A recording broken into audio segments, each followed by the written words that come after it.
Perdido em Vesta. Podia fazer o favor de parar de andar para cima e para baixo assim? Disse Warner Moore sentado no sofá.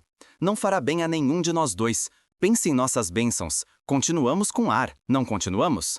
Mark Brandon girou rapidamente e arreganhou os dentes para ele. Naturalmente, você não sabe que nosso suprimento de ar durará apenas 3 dias. Ele voltou a seu passeio com um ar desafiador. Moore bocejou e se esticou, assumindo uma posição mais confortável, e retrucou. Despendendo toda esta energia, apenas vai gastá-lo mais depressa. Por que não aprende com Mike aqui? Ele está à vontade. Mike era Michael Shea, último membro da tripulação do Silver Queen. Seu corpo curto e atarracado descansava na única cadeira do quarto e seus pés estavam sobre a única mesa. Ele olhou para cima quando lhe mencionaram o nome, e a boca se abriu num sorriso torcido. Voos têm que esperar que coisas como esta aconteçam às vezes, disse ele. Enfrentar os asteroides é negócio perigoso. Nós devíamos ter dado o salto. Demora mais, mas é o único meio seguro. Mas não, o capitão queria cumprir o horário. Ele iria... Mike deu umas pancadinhas desgostosamente. E aqui estamos nós. Que é o salto? Perguntou Brandon. Eu entendi que o amigo Mike quer dizer que deveríamos ter evitado o cinto de asteroides, construindo um curso fora do plano da elipse, respondeu Moore. É isto, não é, Mike? Mike hesitou e depois respondeu cautelosamente. Sim, acho que é. Moore sorriu brandamente e continuou. Bem, eu não culparia muito o Capitão Crane. A tela de repulsão deve ter falhado 5 minutos antes que aquele pedaço grande de granito batesse em nós. Isto não é culpa dele. Embora naturalmente nós devêssemos ter desviado em vez de contar com a tela. Ele balançou a cabeça meditativamente. O Silver Queen despedaçou-se apenas. É realmente um milagre que esta parte da nave tenha ficado intacta e, mais ainda, pressurizada. Você tem uma ideia engraçada da sorte, Warren, disse Brandon. Sempre teve, desde que o conheço. Aqui estamos nós numa 10ª parte de uma espaçonave, compreendendo apenas 3/4 completos, com ar para 3 dias e nenhuma perspectiva de ficarmos vivos após isto, e você tem o atrevimento infernal de falar sobre sorte? Comparando com os outros que morreram instantaneamente quando o asteroide bateu, sim, foi a resposta de Moore. Você pensa assim, hein? Bem, deixe-me dizer-lhe que a morte instantânea não é tão ruim comparada com o que teremos que passar. A sufocação é uma forma de morrer desgraçada. Poderemos arranjar alguma saída, sugeriu Moore com esperança. Por que não encarar os fatos? O rosto de Brandon estava rubro e a voz tremia. Chegamos ao fim, eu lhe digo, fim! Mike olhou de um para outro, em dúvida, e tossiu para chamar a atenção. Então, senhores, vendo que estamos todos no mesmo aperto, acho que não há necessidade de se fazerem coisas torpes.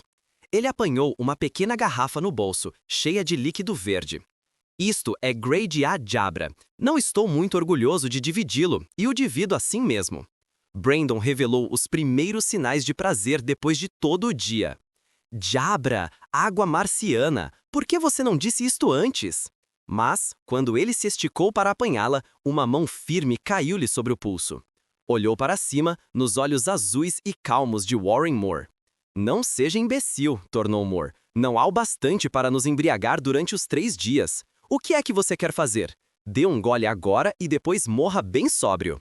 Vamos guardar isto para as últimas 6 horas, quando o ar ficar pesado e a respiração doer.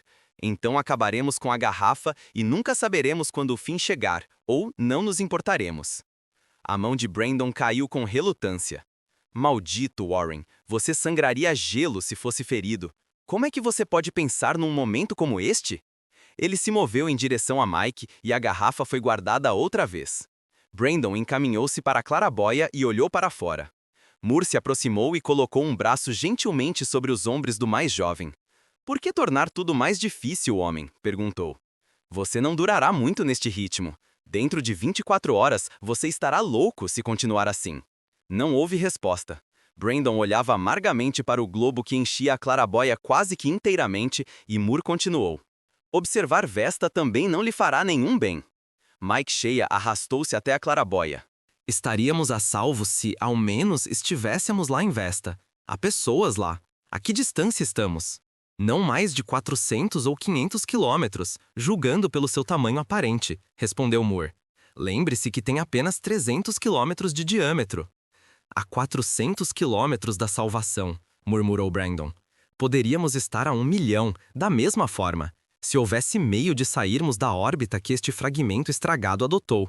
Sabe, se conseguirmos dar-nos um empurrão para começarmos a cair, não haveria perigo de nos espatifarmos, pois este mosquitinho não tem gravidade suficiente para se espatifar num creme. Tem o bastante para nos manter em órbita, retrucou Brandon. Ele deve ter nos apanhado quando estávamos caídos inconscientes depois da batida. Queria que tivesse chegado mais perto. Poderíamos ser capazes de aterrissar com ele. Lugar engraçado, Vesta, observou Mike Shea.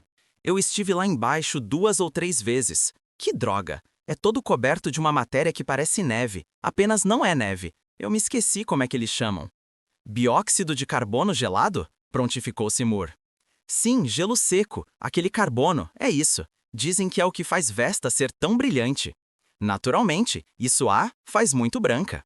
Mike lançou um olhar suspeito para Moore e deixou passar. É difícil ver qualquer coisa lá embaixo por causa da neve, mas, se olhar de mais perto, apontou, pode-se ver uma espécie de mancha cinza. Acho que é a cúpula de Bennett, é onde mantém um observatório. E há a cúpula de calor mais adiante. É uma estação de combustível, é isso. Há muitas mais também, apenas eu não as vejo. Ele hesitou e depois virou-se para Moore. Escute, chefe, eu estive pensando. Eles não estariam procurando por nós desde que souberam da batida? E não seria fácil encontrarem-nos a partir de Vesta, vendo que estamos tão próximos? Moore balançou a cabeça. Não, Mike, eles não nos estarão procurando. Ninguém descobrirá nada sobre a batida até que o Silver Queen revele sua falha no plano. Vê, quando o asteroide bateu, nós não tivemos tempo de enviar um SOS, suspirou. E não nos encontrarão em Vesta também. Nós somos tão pequenos que, mesmo à nossa distância, não poderiam ver-nos, a menos que soubessem o que estão procurando, e exatamente onde. A testa de Mike franziu-se com pensamentos profundos.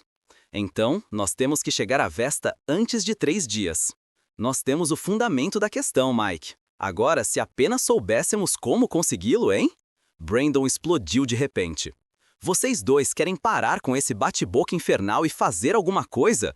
Por Deus do céu, façam alguma coisa! Moore levantou os ombros e, sem responder, voltou para a poltrona. Deitou-se à vontade, aparentemente despreocupado, mas havia uma ligeira ruga entre os olhos, que revelava a concentração. Não havia dúvida quanto a isso. Eles estavam numa situação ruim. Reviu os acontecimentos do dia precedente, talvez pela 20ª vez. Depois que o asteroide tinha batido, rompendo a nave, havia apagado como uma luz. Por quanto tempo, não sabia. Seu próprio relógio se quebrara e não havia nenhum outro aparelho de tempo prestável. Quando ele voltou a si, encontrou-se junto com Mark Brandon, que compartilhava seu quarto, e Mike Shea, um membro da tripulação, únicos ocupantes de tudo que restara do Silver Queen. Este remanescente estava agora realizando uma órbita em torno de Vesta. No momento, as coisas estavam mesmo confortáveis. Havia suprimento de comida que duraria 1 semana. Da mesma forma, havia um gravitador regional sob a sala que os mantinha no peso normal e continuaria a fazê-lo por tempo indeterminado, certamente por mais tempo do que duraria o ar. O sistema de iluminação estava menos satisfatório, mas mantinha-se até então. Não havia dúvida, entretanto, onde é que estava o galho. 3 dias de ar. Não que não houvesse outros fatores desconcertantes. Não havia sistema de aquecimento, embora fosse necessário muito tempo para que a nave despendesse calor suficiente no vácuo do espaço para tornar-lhes a situação por demais desagradável. Muito mais importante era o fato de que a sua parte da nave não tinha nem meio de comunicação, nem mecanismo propulsor. Moore suspirou. Um jato com combustível em funcionamento arrumaria tudo, pois um empurrão na direção certa os enviaria seguramente para Vesta. A ruga entre os olhos aprofundou-se. Que se podia fazer? Eles tinham apenas uma roupa espacial entre eles, um raio térmico e um detonador. Este era o balanço total dos instrumentos espaciais após uma busca completa nas partes acessíveis da nave. Uma confusão que não servia para nada. Moore deu de ombros, levantou-se e apanhou um copo d'água. Bebeu mecanicamente, ainda mergulhado em pensamentos, quando lhe ocorreu uma ideia. Olhou curiosamente para a xícara vazia que tinha na mão. Diga, Mike, que tipo de suprimento de água temos nós? Engraçado como eu ainda não tinha pensado nisto. Os olhos de Mike se abriram em toda a extensão, com expressão de lúdica surpresa. Não sabia, chefe? Sabia o quê? Perguntou Moore impacientemente. Temos toda a água que tínhamos. Fez um gesto com a mão, abarcando tudo em volta. Fez uma pausa, mas, como a expressão de Moore só revelava total mistificação, continuou. Não vê? Temos o tanque principal, o lugar onde toda a água para a nave inteira era guardada. Ele apontou para uma das paredes. Você quer dizer que há um tanque cheio de água aqui junto de nós? Mike aqueceu vigorosamente. Sim, um reservatório cúbico de 30 metros de lado, e está com 3/4 cheio. Moore estava espantado. 30 metros cúbicos de água? Depois, repentinamente, por que ela não escorreu pelas pipas quebradas? Há apenas uma saída, que corre pelo corredor logo do lado de fora desta sala. Eu estava arrumando isto quando o asteroide bateu e tive que fechá-la. Quando acordei, abri a pipa que dava para nossa torneira, mas é a única saída aberta agora. Oh! Moore teve uma sensação curiosa descendo dentro dele. Uma ideia tinha se quase formado na cabeça dele, mas não conseguia trazê-la à luz do dia por nada deste mundo. Ah! Sabia apenas que havia alguma coisa naquilo que ouvira que tinha uma significação importante, mas simplesmente não conseguia pôr-lhe as mãos em cima. Enquanto isto, Brandon escutara cheia em silêncio e agora emitiu uma risada curta e sem graça. O destino parece estar se divertindo conosco, acho. Primeiro, coloca-nos bem à mão de um lugar seguro e depois dá um jeito para que não tenhamos meio de alcançá-lo. Depois, nos prove com comida para 1 semana, com ar para 3 dias e com água para 1 ano. Para 1 ano, estão me ouvindo? Bastante água para beber, para gargarejar, para lavar, para tomar banho e para fazer qualquer coisa que queiramos. Água, maldita água! Oh, seja menos sério, Mark, disse Moore, numa tentativa de quebrar a melancolia do jovem. Finjamos que somos um satélite de Vesta. O que somos? Temos nosso próprio período de revolução e de rotação. Temos um equador e um eixo. Nosso Polo Norte está localizado em algum lugar no alto da Claraboia, apontando para Vesta, e nosso Sul está apontado para o outro lado de Vezia, em algum lugar dentro do tanque de água. Bem, como um satélite, temos uma atmosfera, e agora, veja, temos um oceano recentemente descoberto. E, seriamente, não estamos tão mal assim. Durante 3 dias, nossa atmosfera durará. Podemos comer rações duplas e encharcar-nos de água. Inferno, temos água bastante para jogar fora. A ideia, que tinha sido quase formada antes, de repente atingiu a maturidade e foi apanhada. O gesto descuidado com o qual ele acompanhara sua última afirmação ficou parado no ar. A boca fechou-se com um estalo e teve um sobressalto. Mas Brandon, imerso em seus próprios pensamentos, não notou nada de estranho nas ações de Moore. Por que você não completa as analogias com um satélite? Guinchou. Ou você, como um otimista profissional, ignora todos os fatos desagradáveis? Se eu fosse você, continuaria assim. Aqui ele imitou a voz de Moore. O satélite é, no momento, habitável e habitado, mas, devido à depressão crescente de sua atmosfera em 3 dias, espera-se que se torne um mundo morto.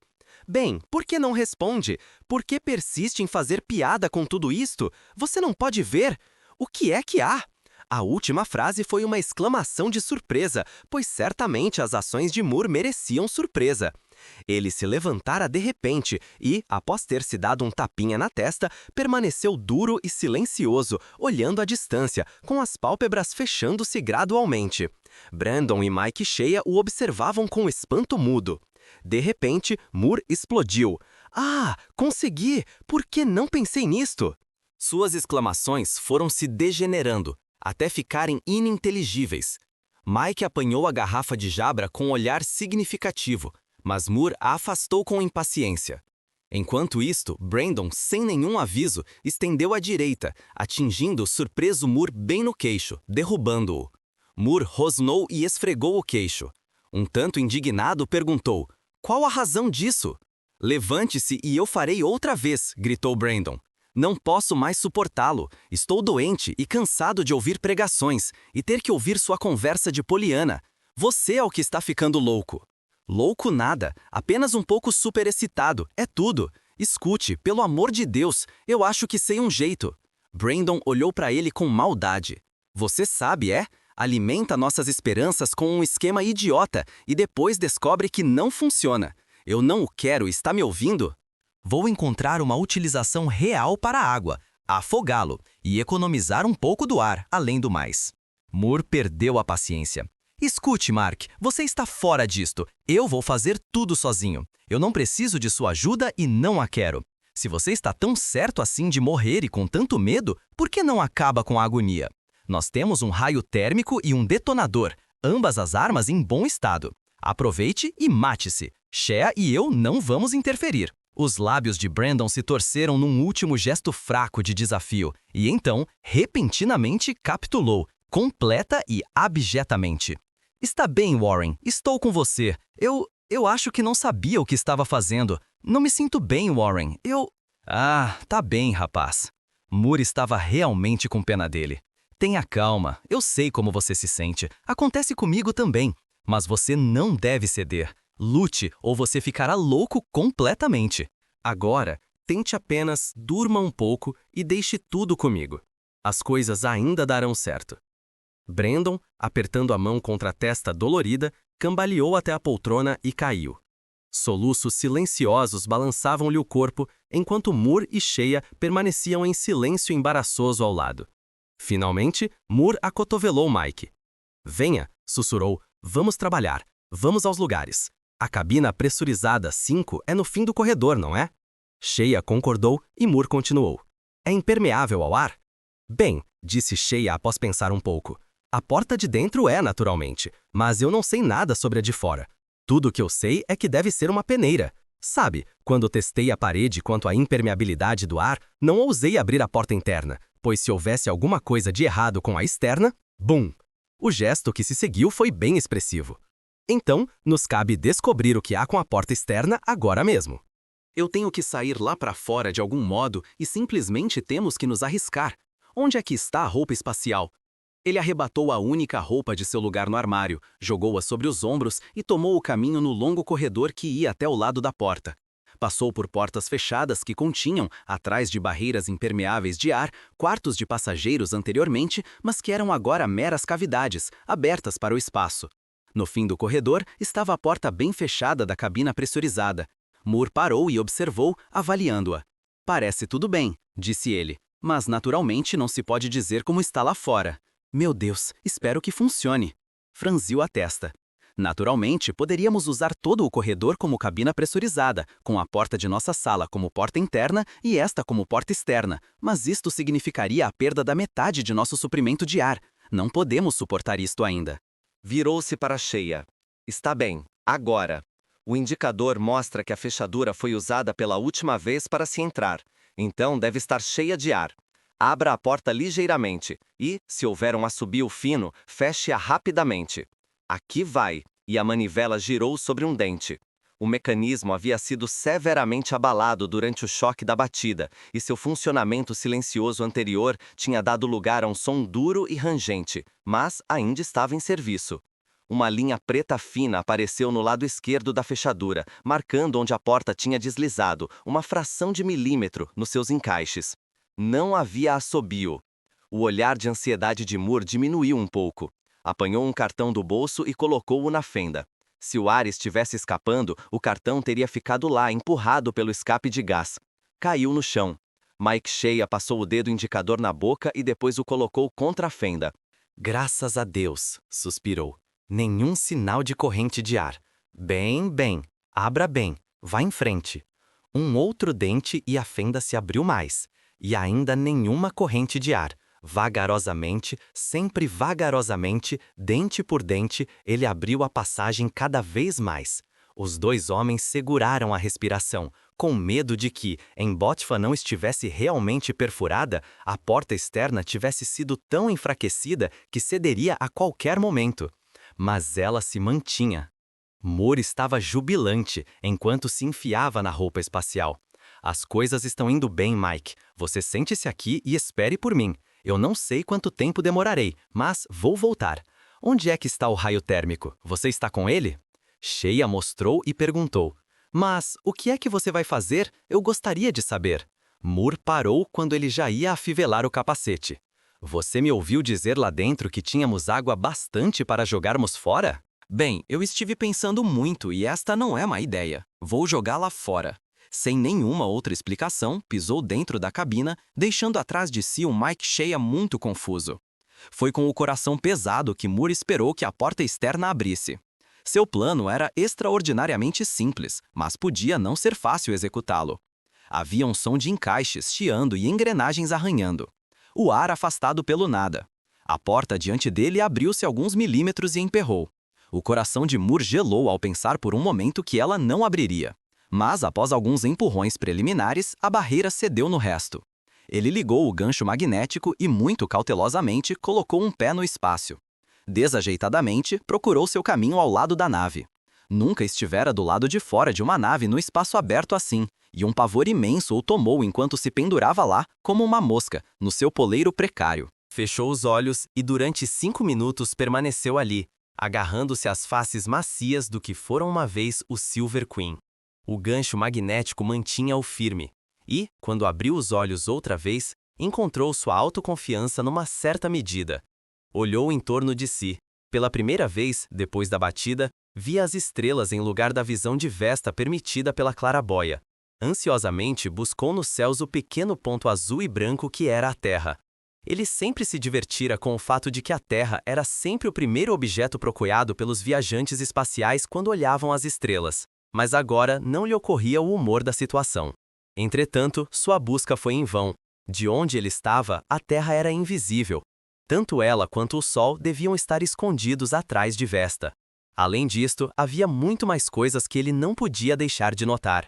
Júpiter estava do lado esquerdo, um globo brilhante do tamanho de uma pequena ervilha a olho nu. Moore observou 2 de seus satélites assistentes. Saturno também era visível, como um planeta brilhante com uma magnitude negativa, rivalizando com Vênus como era vista lá da Terra.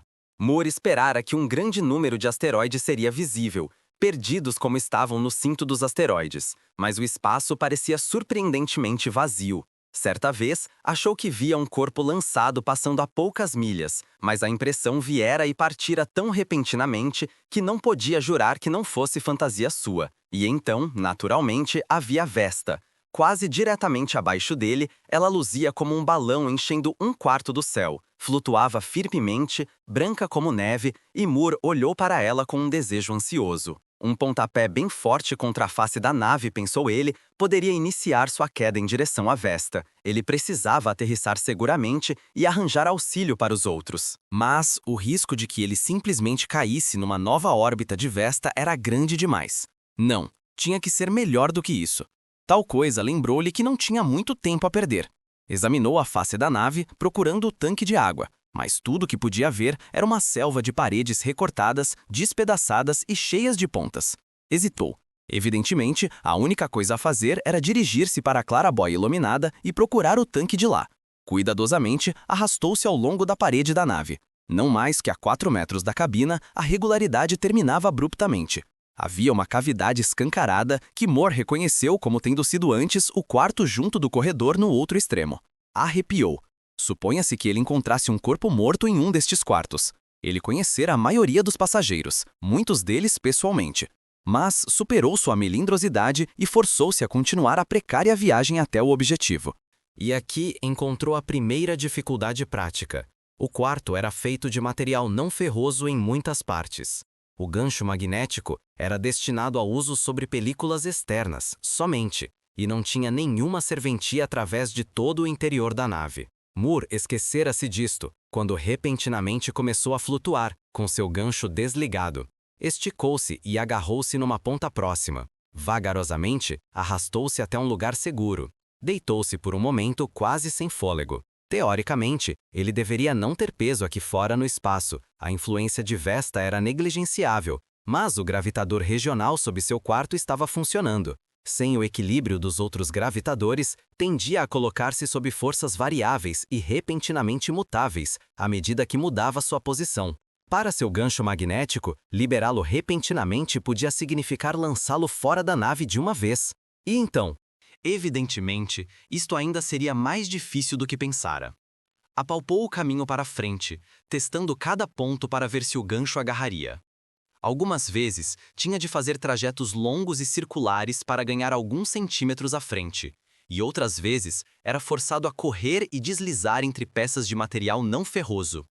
E havia sempre aquele puxão cansativo do gravitador, continuamente mudando as direções à medida que ele progredia, estabelecendo chãos horizontais e paredes verticais em ângulos estranhos e quase por acaso. Cuidadosamente, investigava todos os objetos que encontrava. Mas era uma busca estéril. Artigos soltos, cadeiras, mesas tinham sido lançados no primeiro choque, provavelmente, e agora eram corpos independentes do sistema solar. Conseguiu, entretanto, apanhar um pequeno telescópio e uma caneta tinteiro. Colocou-os no bolso.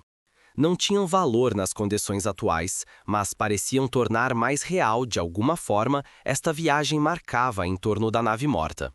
Durante 15 minutos, 20, meia hora, trabalhou vagarosamente em direção ao ponto em que achava estar a clarabóia.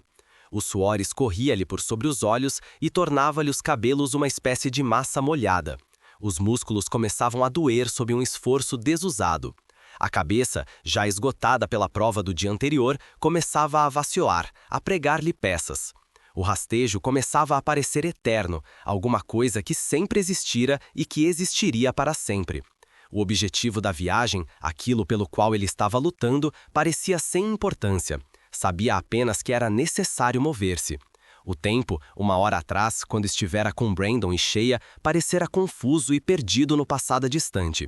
Aquele tempo mais normal, 2 dias atrás, completamente esquecido. Apenas as paredes recortadas diante dele. Apenas a necessidade vital de chegar a uma destinação incerta existia na sua cabeça em giro.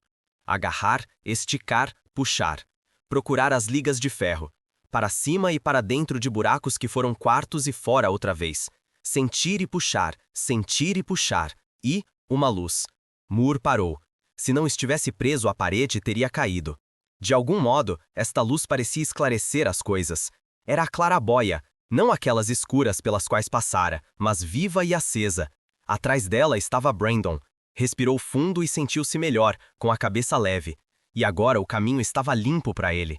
Diante da centelha de vida ele se apegou, mais próximo, e mais próximo, e mais próximo até que pudesse tocá-la. Ele estava lá. Os olhos mergulharam no quarto familiar. Deus sabe como. Não tinha associações felizes em mente, mas era algo de real, algo quase natural. Brandon dormia na poltrona. O rosto estava cansado e pálido, mas um sorriso se esboçava uma vez ou outra. Moore levantou o punho para bater. Sentiu o desejo urgente de falar com alguém, mesmo apenas por sinais. Entretanto, no último momento, refreou-se. Talvez o rapaz estivesse sonhando com o lar. Ele era jovem e sensível, tinha sofrido muito. Deixe-o dormir. Tinha tempo bastante para acordá-lo quando, e se, sua ideia tivesse sido realizada. Ele localizou a parede dentro do quarto atrás da qual estava o tanque de água, e então tentou apontá-la do lado de fora. Agora não era difícil. A parede posterior aparecia com proeminência. Moore ficou maravilhado, pois parecia um milagre que ela tivesse escapado de ser perfurada. Talvez o destino não tivesse sido tão irônico, no final das contas. A passagem para lá era fácil, embora estivesse do outro lado do fragmento. O que fora antes um corredor dava quase diretamente até lá. Antes, quando o Silver Queen estava inteiro, este corredor tinha sido plano e horizontal, mas agora, sob a pressão não balanceada do gravitador regional, parecia mais uma ladeira inclinada do que qualquer outra coisa. E mesmo assim, o trajeto era simples. Na medida em que era de aço berilo uniforme, Moore não encontrou dificuldade em percorrer ainda os 6 metros até o suprimento de água. E agora a crise, a última etapa, tinha sido alcançada. Ele sentiu que tinha que descansar antes, mas sua excitação cresceu rapidamente de intensidade. Era agora ou nunca. Ele se arrastou até o centro do tanque. Lá, sobre a pequena saliência formada pelo chão do corredor, que antes se estendia neste lado do tanque, começou as operações. É uma pena que a pipa principal esteja apontada para a direção errada, murmurou. Ter-me-ia poupado muito esforço se estivesse do lado certo. Como está? Ele suspirou e continuou o trabalho. O raio térmico foi ajustado para o máximo de concentração e as emanações invisíveis focalizadas para um ponto talvez 25 centímetros acima do chão do tanque. Gradualmente, o efeito do raio excitante sobre as moléculas da parede tornou-se perceptível. Um ponto do tamanho de uma moeda começou a brilhar fracamente no local do foco do raio térmico. Vacilava um pouco, diminuindo agora, brilhando depois. enquanto Moore lutava para firmá-lo com o braço cansado. Escorou-o na saliência e conseguiu melhores resultados à medida que o círculo de radiação brilhava. Lentamente, a cor acendeu o espectro. O vermelho escuro, que aparecera primeiro, se iluminou numa cor de cereja. Enquanto o calor continuava a jorrar, o brilho parecia espalhar-se em áreas cada vez maiores, como um alvo feito de tintas vermelhas sucessivamente mais escuras. A parede, situada à distância de alguns centímetros do ponto focal, estava ficando desagradavelmente quente, embora não brilhasse, e Moore achou conveniente evitar tocá-la com o metal de sua roupa. Moore praguejou, pois a própria saliência estava ficando quente. Parecia que apenas algumas imprecações poderiam abrandá-lo. E, quando a parede, derretida, começou a irradiar calor à sua direita, o principal alvo de suas maldições eram os materiais de sua roupa espacial. Por que não faziam uma roupa que pudesse manter o calor fora, da mesma forma que o mantinha dentro? Mas o que Brandon chamava de otimismo profissional apareceu. Com o gosto salgado de suor na boca, ele se consolava. Podia ser pior, suponho. Pelo menos, os 5 centímetros de parede aqui não constituem propriamente uma barreira. Suponhamos que o tanque tivesse sido construído do lado de fora da película. Urra! Imagine-me tentar derreter através disto! Cerrou os dentes e continuou. O ponto brilhante estava agora cintilando um amarelo alaranjado, e Moore sabia que o ponto de derretimento da liga de aço berilo seria logo atingido. Foi forçado a observar o ponto apenas dentro de longos intervalos, e depois apenas em rápidos momentos. Evidentemente, tudo teria que ser feito rapidamente, se tivesse que ser feito. O raio térmico não tinha sido enchido totalmente em primeiro lugar, e, lançando energia ao máximo como vinha fazendo há quase 10 minutos agora, devia estar chegando ao fim. Entretanto, a parede apenas rompera a camada plástica. Numa febre de impaciência, Moore apertou a boca da arma diretamente sobre o centro do ponto, puxando-o de volta rapidamente. Uma depressão profunda se formou no metal macio, mas a perfuração ainda não se fizera. Entretanto, Moore estava satisfeito. Estava quase lá agora. Se tivesse ar entre ele e a parede, estaria indubitavelmente ouvindo o borbulhar da água dentro do tanque. A pressão estava aumentando. Quanto tempo ainda a parede enfraquecida duraria? Então, tão repentinamente que Moore não o percebera por alguns momentos, estava feito. Uma fissura no fundo do pequeno buraco feito pelo raio térmico. E, em menos tempo do que se leva para se imaginar, a água agitada irrompeu. O metal líquido e macio naquele ponto se rompeu, abrindo violentamente um buraco do tamanho de um feijão. E deste buraco saíram um assobio e um ronco. Uma nuvem de espuma emergiu e envolveu Moore. Através da névoa, via a espuma condensar-se quase imediatamente em gotas de gelo e as bolas geladas derreterem-se rapidamente no nada. Durante 15 minutos, observou a saída do jato. Então, tomou consciência de uma leve pressão que o empurrava da nave. Uma alegria selvagem estourou dentro dele quando compreendeu que aquilo era o efeito da aceleração por parte da nave. Sua própria inércia o estava deixando para trás. Isso significava que seu trabalho tinha terminado, e com sucesso. Aquele jato de água estava substituindo a explosão do foguete. Começou a volta. Se os horrores e perigos da viagem até o tanque tinham sido grandes, os da viagem de volta deviam ser maiores. Ele estava infinitamente mais cansado, os olhos doloridos, quase cegos, e acrescida ao puxão louco do gravitador, havia agora a força induzida pela aceleração variada da nave. Mas, quaisquer que fossem os esforços para voltar, não o preocupavam. Mais tarde, ele nem mesmo se lembraria da viagem dolorosa. Como conseguira conquistar aquela distância com segurança, não sabia. Na maior parte do tempo, estava perdido de felicidade, dificilmente compreendendo a realidade da situação. A cabeça estava dominada por um pensamento apenas: voltar rapidamente para contar as boas novas da escapada. Repentinamente, encontrou-se diante da cabina. Quase não se deu conta do fato de que era a cabina. Quase não compreendera por que apertar o botão sinalizador. Algum instinto lhe ordenou que o fizesse. Mike Shea estava esperando. Houve um estalo e um ronco, e a porta externa começou a abrir. Prendeu-se e parou no mesmo lugar que antes, mas ainda uma vez conseguiu abrir o resto. Fechou-se atrás de Moore. Então, a porta interna se abriu, e ele caiu nos braços de Shea. Como num sonho, sentiu-se meio puxado, meio carregado pelo corredor até o quarto. A roupa estava rasgada.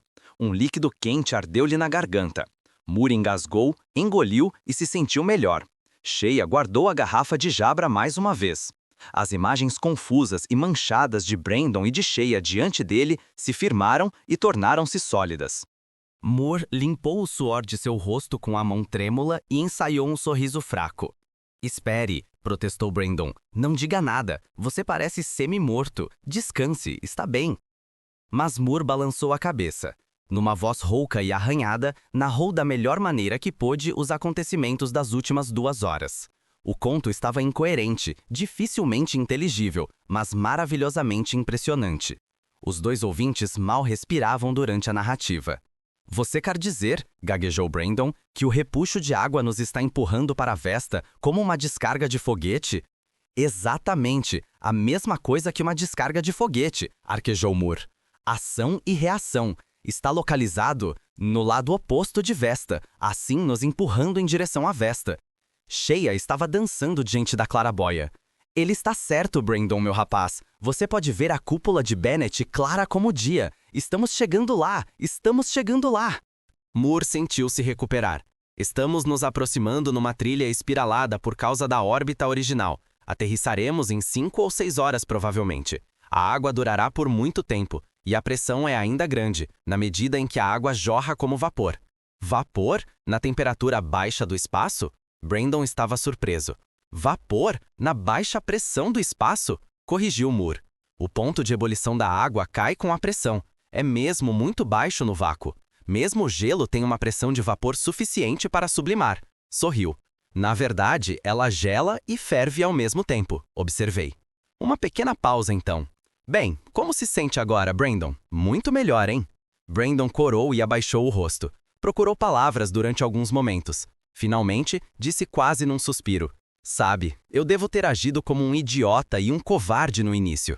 Eu acho que não mereço tudo isto depois de desmontar e deixar todo o peso de nossa escapada sobre os seus ombros. E prosseguiu. Eu gostaria que você me tivesse batido, ou alguma coisa assim, por derrubá-lo antes. Eu me sentiria melhor. Verdade. E ele parecia estar sendo mesmo sincero.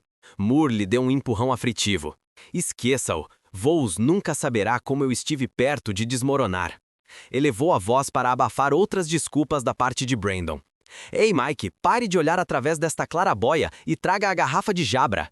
Mike obedeceu com alegria, trazendo também 3 unidades de Plexatron para serem usadas como xícaras. Moore encheu cada uma precisamente até a borda. Ele ia ficar bêbado como vingança. Cavalheiros, disse ele solenemente, um brinde. Os 3 elevaram as canecas juntos. Cavalheiros, eu lhes dou o suprimento de 1 ano da H2 antiga e velha que costumávamos ter.